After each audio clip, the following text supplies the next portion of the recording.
personnes qui restent couchées dans la même position pendant de longues périodes rencontrent de sérieux problèmes de santé. À cause de la pression constante exercée sur un endroit du corps quand on ne bouge pas pendant une longue période, les vaisseaux sanguins se contractent et ils peuvent se fermer totalement. Suite à cela, l'oxygène et les autres nutriments transportés par le sang n'atteignent plus la peau et celle-ci commence à mourir.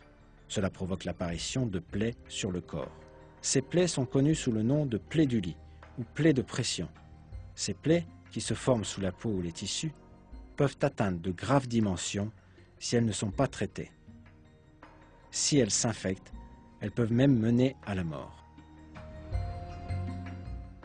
La chose la plus saine à faire, par conséquent, est de changer fréquemment la position du corps afin de réduire cette pression.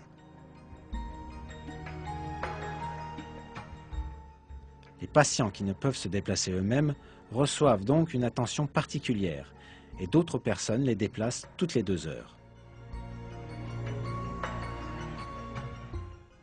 On n'a réalisé l'importance du mouvement au cours du sommeil qu'au cours du XXe siècle.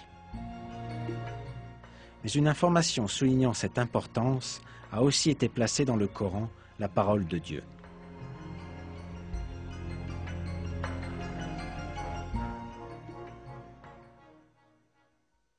Et tu les aurais crus éveillés alors qu'ils dorment. Et nous les tournons sur le côté droit et sur le côté gauche.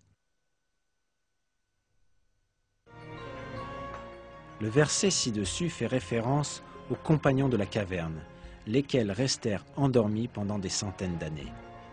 De plus, Dieu révèle également qu'ils bougeaient leur corps à gauche et à droite pendant leur sommeil. Le fait que ces données médicales qui ont été découvertes au cours de notre propre siècle étaient notées dans le Coran est sans aucun doute un autre de ces miracles.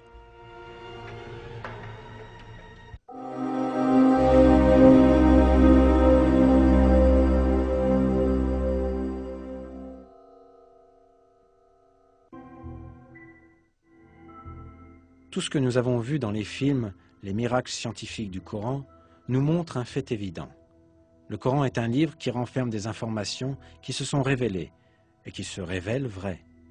Des faits concernant des sujets scientifiques, des faits que personne ne pouvait connaître à l'époque de la révélation du Coran, sont annoncés dans ces versets. Il est impossible que telles informations aient pu être connues avec le niveau de connaissance et de technologie disponible au 7e siècle en Arabie. Cela est bien sûr une preuve manifeste que le Coran ne peut être la parole d'un homme.